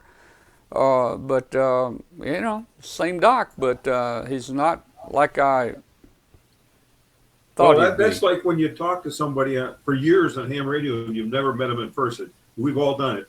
Yeah. You know, you start getting this picture of what they look like. Oh, yeah. In your mind. And then when you first get an eyeball on them, you go, ooh. Yeah. Well, Ron K9ID said WBCQ was about 30 over tonight on his inverted V, so it was putting a really good signal in. 73 we'll say goodbye to Robert, program director there at WBCQ. Robert on WBCQ 9930. Thanks a lot, Robert, for all your help. And sorry we lost the audio once. It was our fault here. You know, all this new technology, it's kind of like a robot. It took over itself. It's got its own brain, and it said, I'm going to stop sending to the radio station because I heard some feedback. But it really didn't tell me what it did, so I was having trouble looking to see what happened. But we found it. Let's see what's going on in the chat room. Let's see. Yeah. So the chat room seems to be working better. If you're using a IRC client like MIRC or HexChat or something, I don't think we ever had a problem. The people that had the big problems over the past few weeks are the people that were using the client that I provide on my webpage when you click on chat. And I think what was happening was that the server company that provided that client, it went through their server, and they were tightening up security and had other issues. So we just bypassed them totally. Delta at Digital Addiction has put in some new equipment to bypass all that. So this chat room goes directly to Digital Addiction now. So I never had any problems in the chat room, so I'm not sure what they were having. Did you have any trouble, Mike, getting in the chat room the last few days or anything? No. Like I said, I wasn't able to do it during the convention down there because I was busy working. But in the evening when you had your hotel chat, that was no problem. I went in there. I got logged in here right now. I've never had a problem with it. I just click on the one that pops out the chat room, which makes it a separate box, so I could just move around here right now.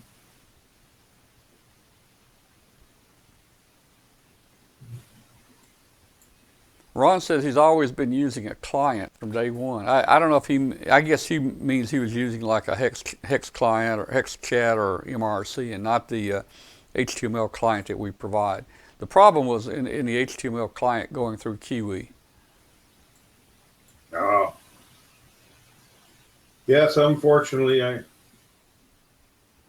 But I think it's fixed. Delta jumped right on it and pretty quick came up with a solution, and I think we're gonna be happy with it.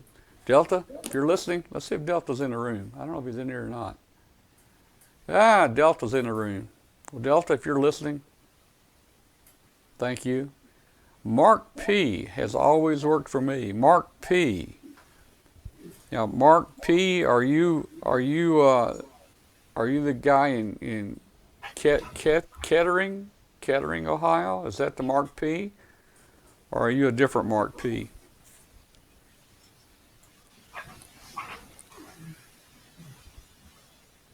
Okay, Ron says he's using NetTalk. I'm not familiar with that one. What we're going to do is try to, up on our menu of our page, we'll have a button you can click on that will take you to IRC clients. In other words, you can click on and download a client, and then we'll have some screenshots of how to configure that particular client, because sometimes people have trouble trying to configure them, and I think if we can do that, maybe more people might want to use the IRC clients, but we got a lot of people that don't want to do that. We got a lot of people that just want to use the simple HTML client that we provide them off the chat room. So that's why it's important for us to make it work. Okay, Mark's in Bellbrook in Kettering. Yeah, in Kettering. Okay.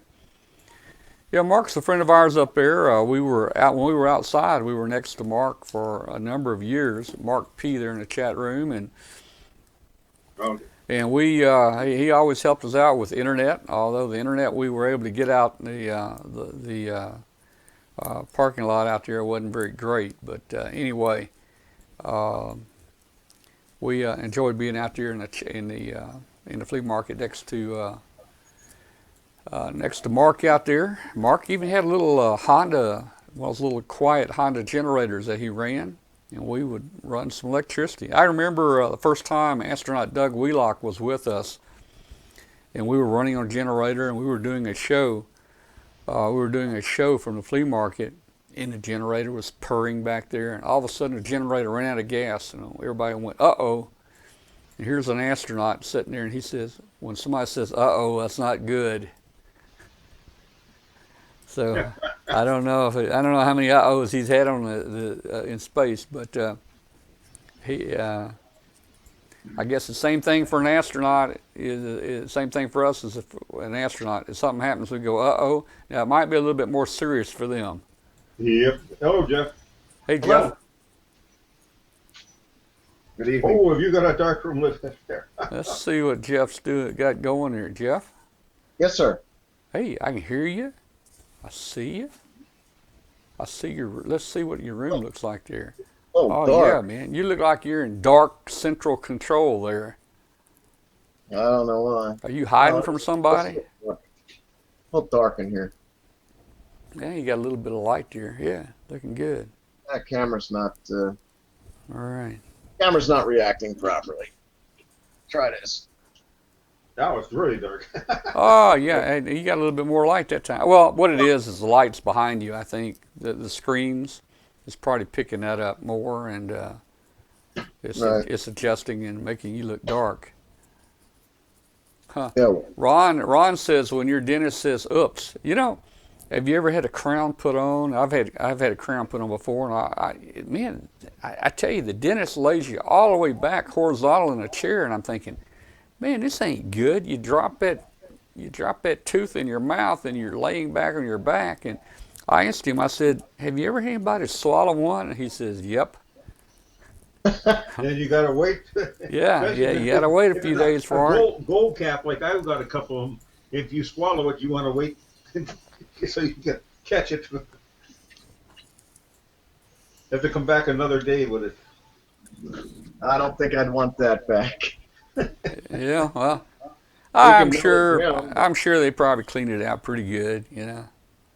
Oh, yeah, I'm sure. I trust my dentist to clean that.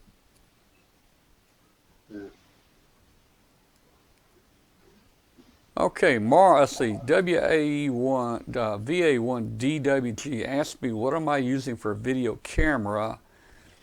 The camera that I'm using is a Canon G20 on a tripod here. It's HD. We're using the HDMI output on it. We've got it set for 1280 by 720.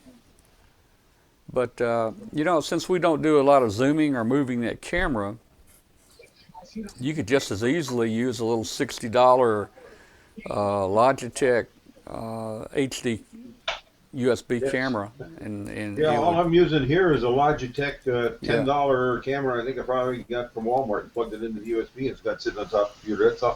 That's all I'm using here. Yeah. Kurt's up in Cherry Hill, Salem County. Hello, Cherry Hill from Salem County. I don't know if Cherry Hill's in Salem County or not. I'm in Cherry Hill. That's New Jersey. Okay.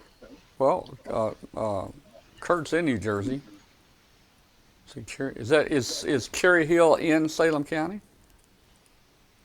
Cherry Hill's in Camden County. Okay. Kurt must be out moving around a little bit tonight. Well, did you guys get to see the Lieutenant Governor? I did. Segment. Well, I was supposed to do Skype with them, but late today they were trying to test it and they couldn't make it work, and I think they gave up too quick. I was really wanting to make the Skype work, but they talked about she's going through different networks and security reasons, and it's not letting them download things and all that. So I can understand that working at a major company like I did. So hey, the phone call wasn't that bad. I think we still got the message across. Well, she's the Lieutenant Governor with the state. My second job, I'm a state employee, and you are really limited what you can actually do with the computer, because they kind of control it. Yeah. Let's see. Can't seem to get one of them to work. I don't know what DWG is talking about. I don't know if he's talking about a USB camera or what he's talking about.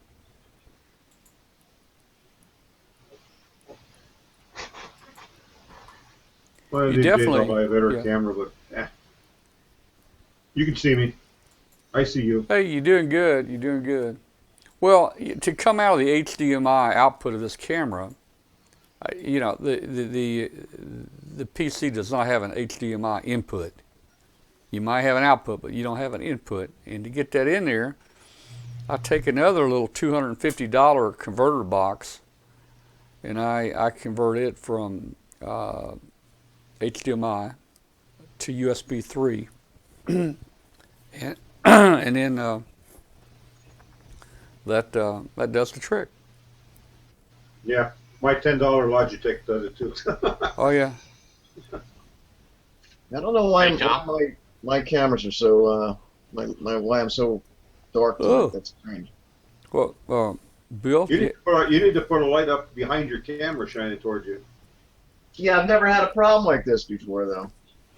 Usually this screen here is light enough to brighten this up. No, something's going on. I need to reboot the computer. Try this again. I don't think it's a boot. I think it's the light. Nah, I got plenty of light. Do you? Yeah. Well. There you go. I mean, it's usually lit up. Yeah. Now that changed. So why? What's the difference there?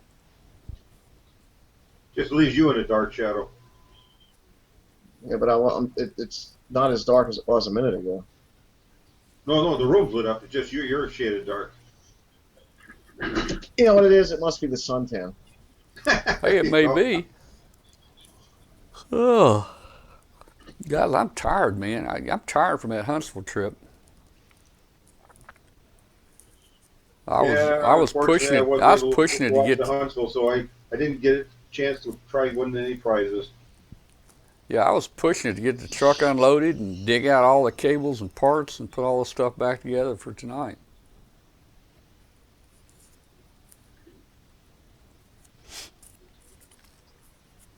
How long did it take you to put things back to right there, Tom? Well, I don't know, probably a couple hours. I've got me a diagram. I mean, we've got 5 computers that are networked here, and we've got a lot of audio interfacing between every computer that goes back through, a mixer. And to make it where you guys can hear the people on the phone and the people on the phone can hear you guys, so you're on different computers than what the broadcast is on. I have to use another channel on the mixer, the FX channel, to route that audio back through. So there's a bunch of cables, but it seems to work. I've got to watch this feedback detector in this program here, because I've had that hit me a couple times now.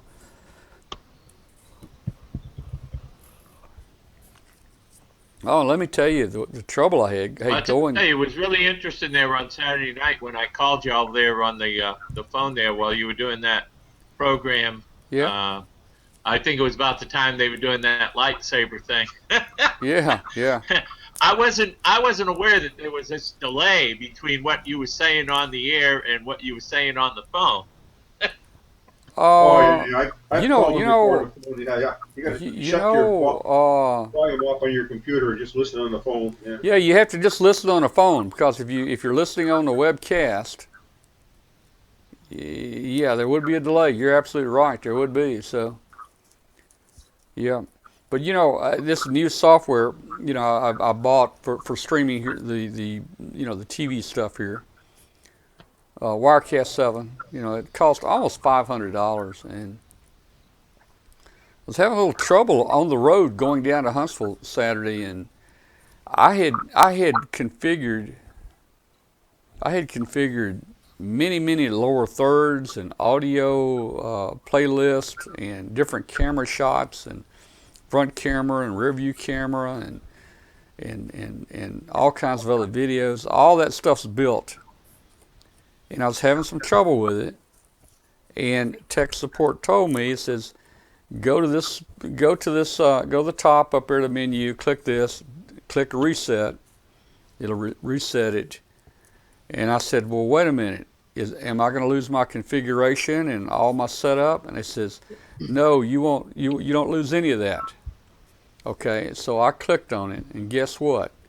The sucker came back just like it came out of the box. Nothing on it. Here I am bouncing. We're going 70 miles an hour down the road bouncing, and I've got to try to configure. I've got to try to configure 80 different shots in this software on this video encoder. Yeah. What a mess. Thinking about it right now makes me feel bad. Wow, that's not good.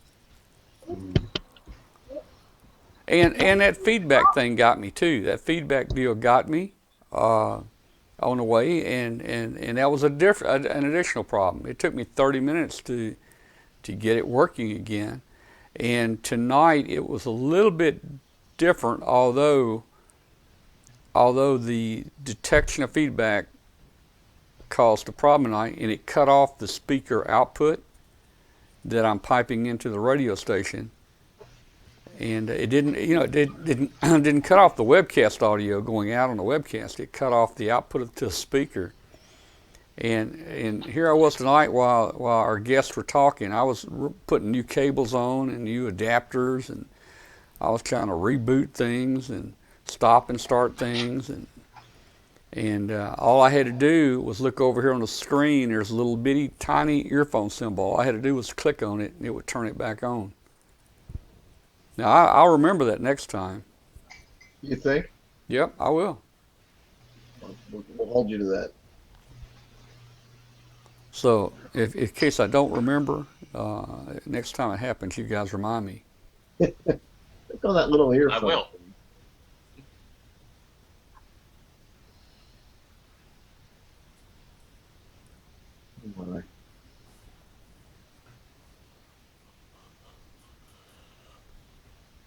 Where'd he go?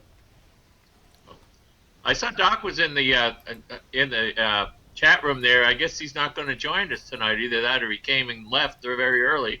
Yeah, I guess. I didn't see him in here. I looked a minute ago for him. I was there. I think he was there just before I bailed out of the chat room. I saw him checking out, so I figured he was coming over. Yeah. I'm gonna bail out of here now. I gotta travel to New York tomorrow morning, so I will see you all later. Well, have a good time in New York. Hey. Well, it's just visiting drive slow up there. Gotta see a customer. I'm sure I'll drive slow. Yeah, the New Jersey Turnpike. What do you think I'm gonna be doing? Well, if you leave at 5 o'clock in the morning, you should be able to make it by noon. Oh no, it's not that bad. I'm only 90 miles away. Actually, I only have to go 83 miles, so it's not too bad. But it's a weird drive. All right, 7-3, guys. All right, we'll see you, Jeff. Hey, take care, buddy. 7-3. Have a good night, Jeff. Good night. Good night, all.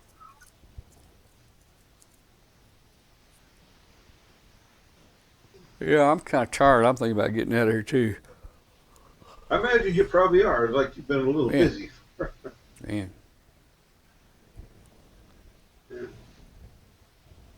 Yeah. What's wrong with my picture? Oh, okay. Thought something wrong with my picture there. No, you're there.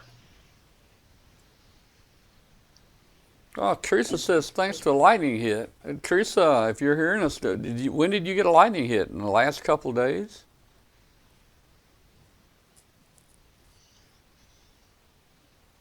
Wow.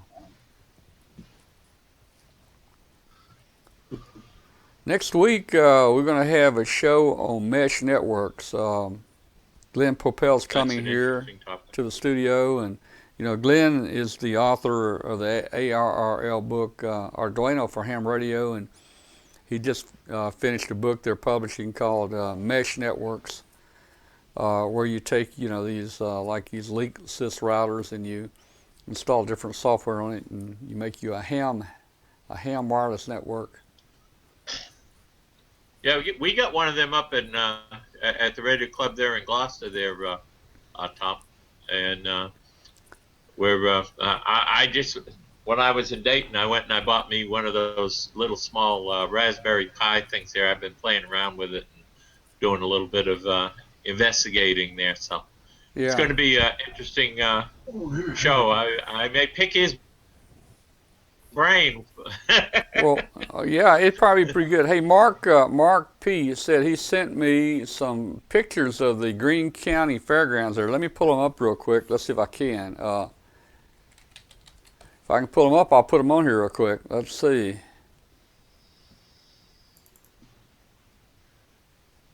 Yeah, let me think. How can I do this?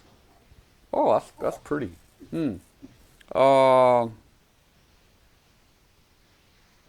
All right, I just got them on the wrong computer here. Let's see. Wow, I don't even know if they'll fit. Well, I only saw 3. I don't. They're so wide. They may not. They probably wouldn't fit on here.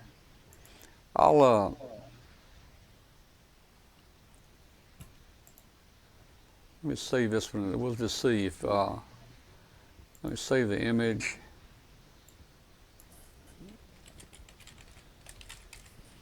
Greene County, under my pictures, okay. All right, here we go. Let's see if you guys can see this. Let me go back to, let me import it.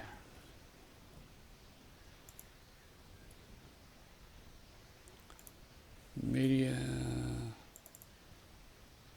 my pictures. We're waiting. Yeah, Greene County. I'm almost there. Here we go. All right, there it is. Can you guys see that? Yeah. Oh, panoramic. Oh, really nice. Yeah, can you see my cursor on there? No, you can't see my cursor. No, you're not gonna be able to see my cursor. Yeah, that's yeah. Let's see. He sent me another one. Let me get it real quick. I'll show you the other one. Save as.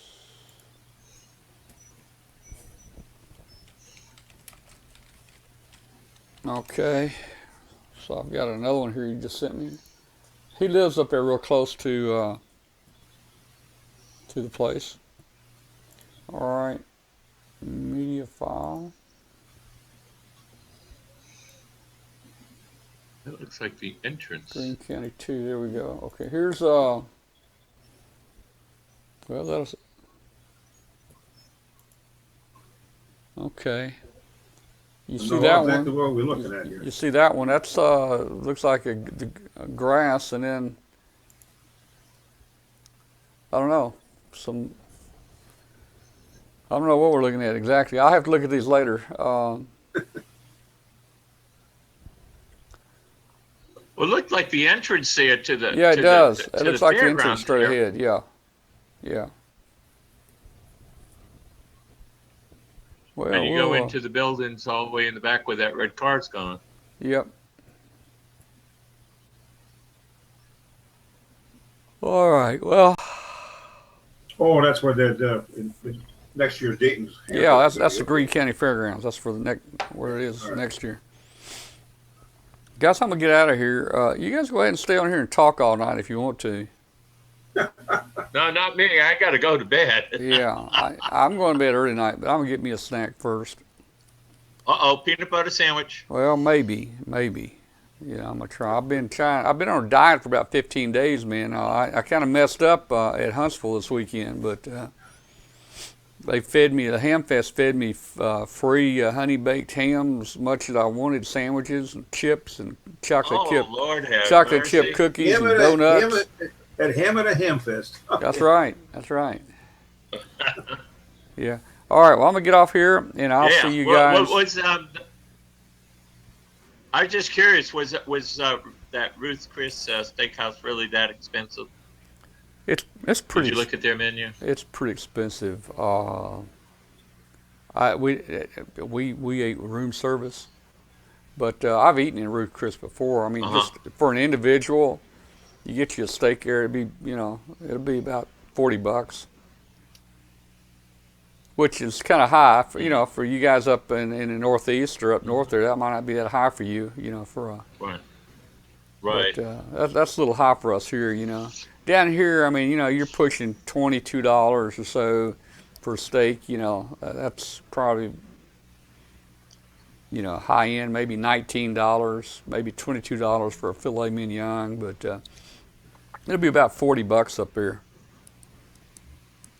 Yeah. Yeah, well, when I go to some of them venues here with the IOOK there, I don't know, I spend about $22, $28, something like that. So yeah, I mean, All right, guys. Good night. We'll see it. you. We'll see you next Tuesday. Hey, take care, Tom. Always I'll a do pleasure. the same thing. Send me through you guys. All right. Good Until night. next week. Hey, Mike. Okay. Bye.